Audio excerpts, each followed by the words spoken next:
Thank you guys for joining us today. We're going to talk about building your Tofu Toolbox, a tour of battle-tested tools for infrastructure as code at scale. I'm Grace Brickley. I am a software engineer at Cisco. And I'm Colin Lacy. I am also a software engineer at Cisco. And we're excited to be here today for OpenTofu Day. Let's take a look at the tools that we're going to be talking about. First of which is tenv, we're going to talk about in regards to versioning. And then we're going to look at Terraform docs for documentation. And then Terragrunt is going to help us with orchestration. And lastly, we are going to look at Atlantis for GitOps. And all of today's code can be found on GitHub. That QR code will take you to the repository if you're interested. All right. So to get started, let's talk about versioning. And I think, let's see if I can, nope, that will not do full screen here. Present. Yeah, there we go. That works. Okay, so let's talk about versioning. Okay, real world scenario. You've all been here where you inherit a project that requires a specific version of OpenTofu. We'll say 1.10.1. And locally, you're running 1.8.1, right? That's definitely happened. Not that big of a problem if it's one repo, but the bigger problem is all of your other projects are still on 1.8.1, right? They're all pinned. And you have options. What do you do now, right? Do you immediately run brew upgrade and upgrade all your other projects and hope it all works out? I see nods, yes. Do you forget about this project, go on with your day and hope no one notices? Right here, right? Or do you panic? All of the above. Good answer, good option. All right. Well, to solve this problem, there's tenv, right, by the Tofu Utils group. So that QR code will take you to their webpage. So what tenv can do, when you run tenv list or list remote, it'll list you all the available versions of OpenTofu that are on GitHub. Okay, and you can install any one of them with a single command. And you can have multiple versions installed locally and just switch between them. So that makes switching between versions, depending on which project you're working with, really easy. Right? And then, even better, projects can actually pin their version with a specific standard file that tenv is going to look for. So those pin versions, when tenv recognizes that there's a standard file, it'll automatically download and activate that version for you. Right? So as you switch between repos, tenv is going to take care of the version management so you don't have to. And it'll make sure that you're aligned to the version in that repo. So let's look at an example. Okay, so here I've got this .opentofu-version, right? And if I run tofu version,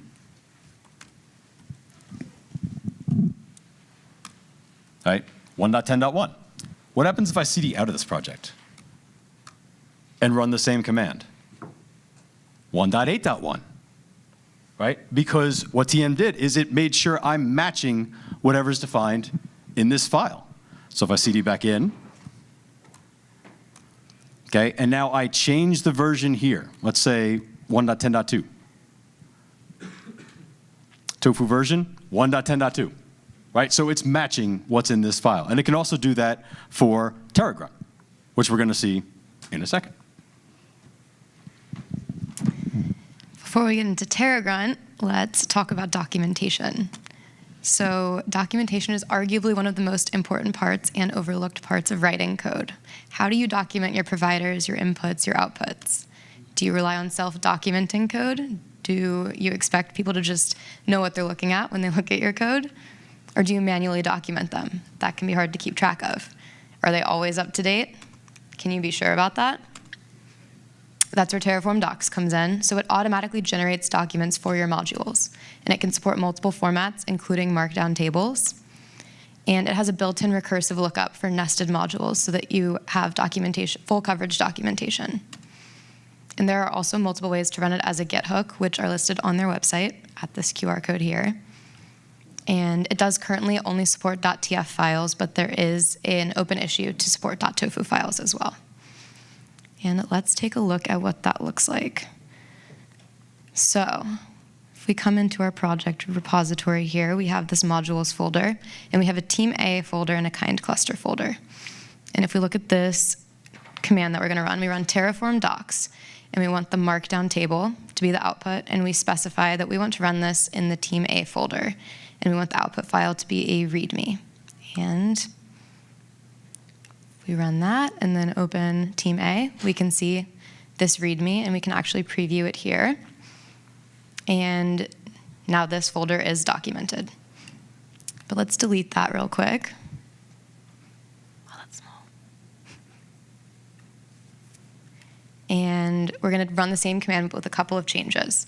So terraform docs, we still want markdown table, but we're going to run it at the root.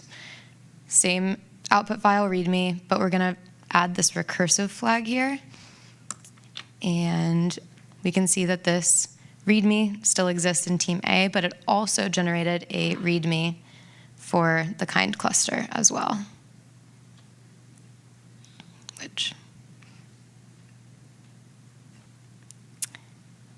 And just a quick note, there has been a slowdown in commits recently. It's a very popular and widely used repository with over 4,600 stars on the repo. It's written in Golang. But there was an issue asking for maintainers in September of 2023 and an issue asking again in April of 2025. So if any of you are interested in contributing and helping support this project, definitely check it out, take a look. They could use your help. And like I mentioned before, there's an open issue to add tofu file support. All right, let's talk about providers now. So providers, right? In general, we want to tofu all the things. That's why there are so many providers for so many different interfaces. All right? We want to stand up a Kubernetes cluster. We probably do that often. But after we stand up the Kubernetes cluster, we want to use the outputs to configure a Kubernetes provider. Right? I see nods. You know exactly where this is going. Okay. And then you use the Kubernetes provider to create resources, namespaces, config maps, cluster role bindings, whatever, right? And you want to do it in one run of OpenTofu. And from the smiles, I bet you all know that you can't, right? Why? Like, why won't this work? Well, it's because this provider and this provider are both instantiated at the same time in early evaluation, right? You can't instantiate this one, have it run this module, and then use the outputs from this module to then instantiate this one. That's dynamic evaluation, right? There's an open issue, a very long discussion worth reading on why it hasn't happened yet. Okay? So that won't work. So what do we do? That's where stacks come in. So it is a very popular concept. It's not unique to any one tool, but they allow you to run multiple OpenTofu projects in sequence or in parallel.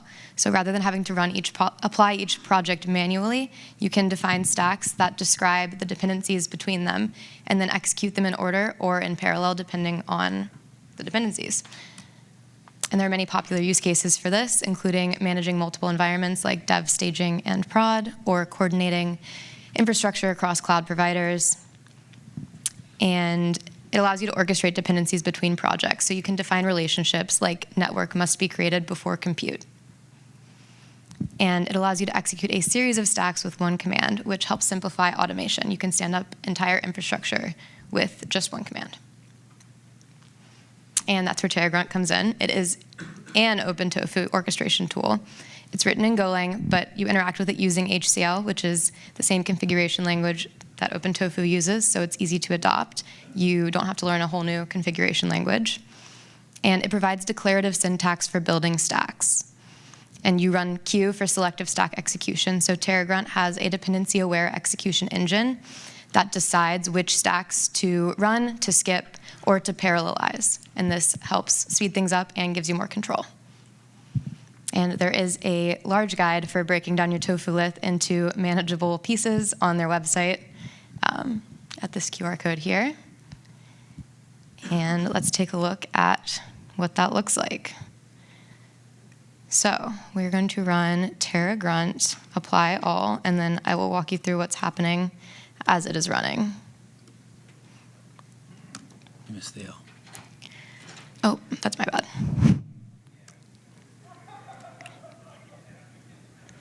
Yes. So we have the stacks folder here, where we have a kind cluster and team A and team B. So we are going to deploy all in one run the kind cluster, and then team A's infrastructure and team B's infrastructure. So right now we're deploying the kind cluster. As you can see from the logs, we're using kind just for the purposes of local demo, but you would use your cloud provider probably. And this is all going to execute first because team A and team B's infrastructure is dependent on this happening first. And then once this is created, in a few seconds, you will see that team A and team B's infrastructure is actually going to be deployed in parallel. So they're not dependent on each other. There we go. You can see a mix of team A and team B logs interchangeably because they're being deployed at the same time. And it's still creating.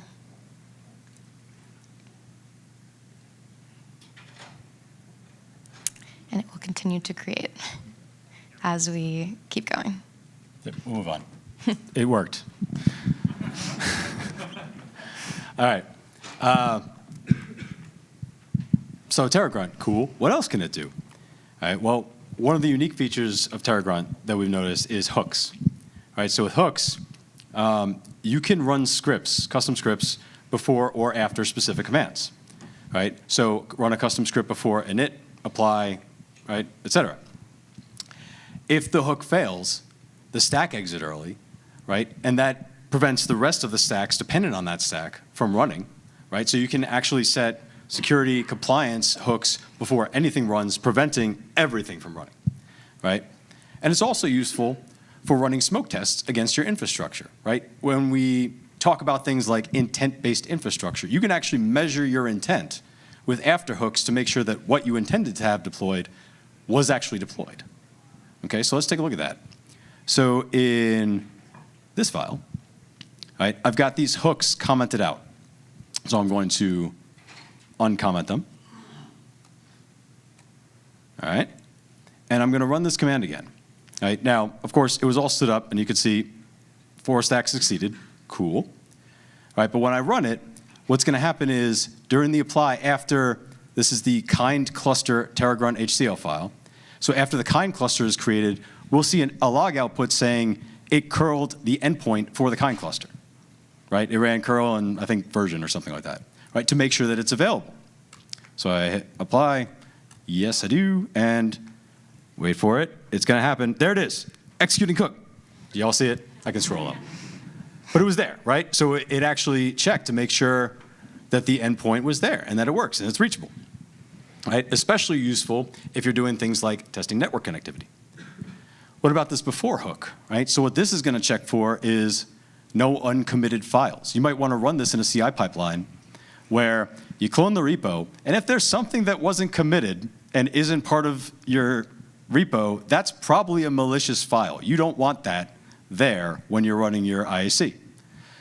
So I'll say this, and I'll run this again.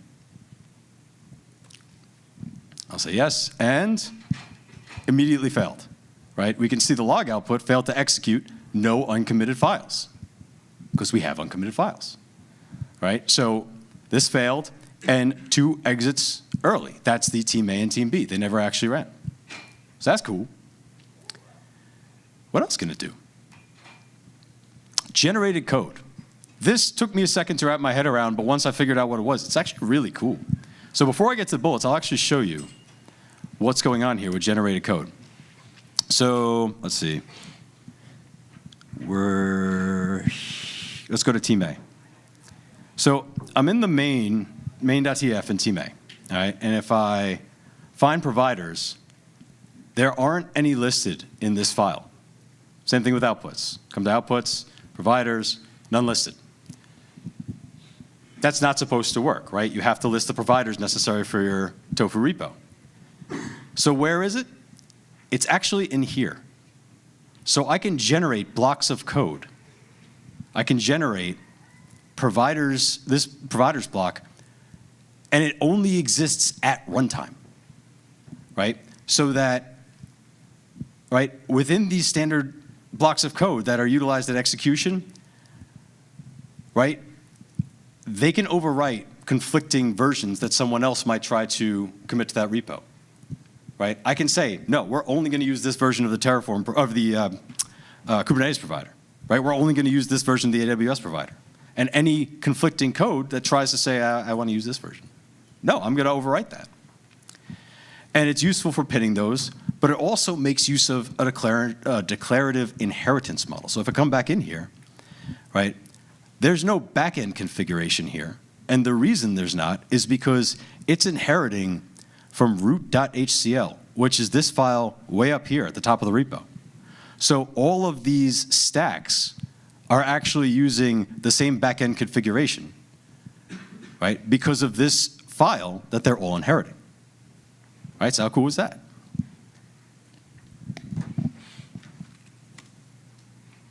Okay, now we're going to talk about GetOps. So GetOps is the idea that Get is the single source of truth for both the application and infrastructure state. So it eliminates the question of, is what is currently in the main branch actually what is deployed in our cloud? So our desired state in Git matches the actual state in the cloud. And every infrastructure change should be proposed via pull request, reviewed by your peers, and then automatically reconciled with reality once it's been approved. So the actual state in the cloud should automatically match what the desired state in Get is. This is useful for auditability, consistency, and security. So you have the logs in your pull request that tells you exactly what happened when. And OpenTofu does not natively implement GetOps. And that is where Atlantis comes in. So Atlantis is an open source automation server that bridges Git and your infrastructure toolchain. It is an application, so it runs on a server, and it listens for your pull requests. And it automatically runs Tofu plans, and then posts those results right in your pull request comments. And then pending your peers' approval, and assuming that you approve of the plan comment, then you can apply those directly from the pull request comments as well. It ties the entire infra lifecycle to version control. And again, this QR code will take you to their documentation. But let's take a look at what that looks like in practice. So, oh, that's small. Is that small for you guys too?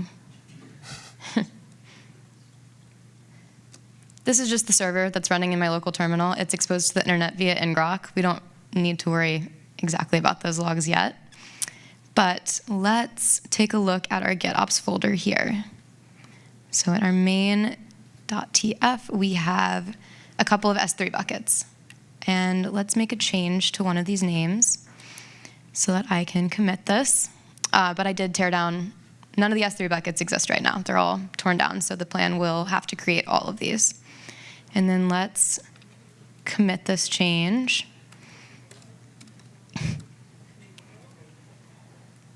Changing, sorry, it's difficult to type with one hand.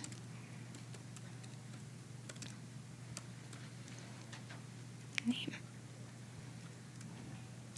And let's push that up. Set the right upstream origin. And Do you want me to hold that?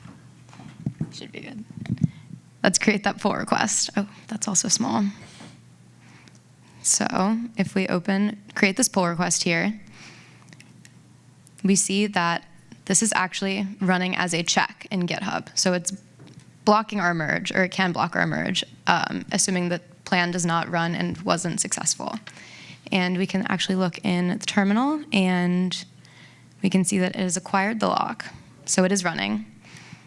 And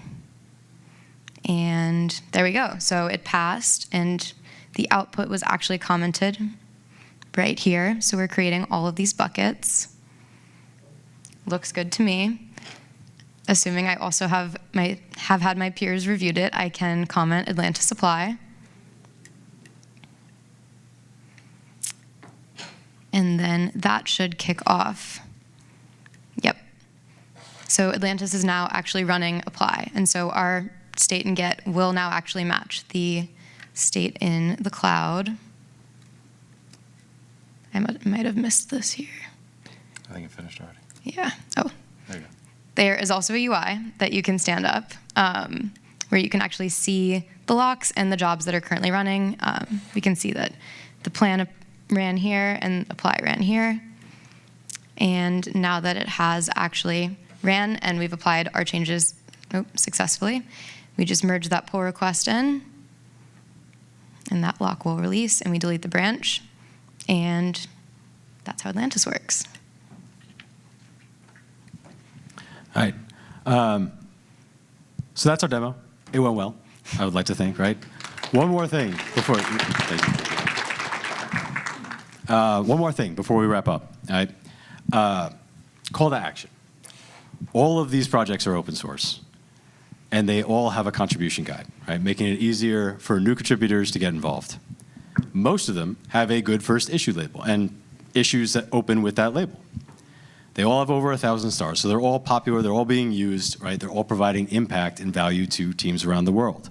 So please consider contributing to help support open source, whether it's code or documentation or user guides, anything helps, right? Spread the word, get more people involved, right? Anything helps. So thank you.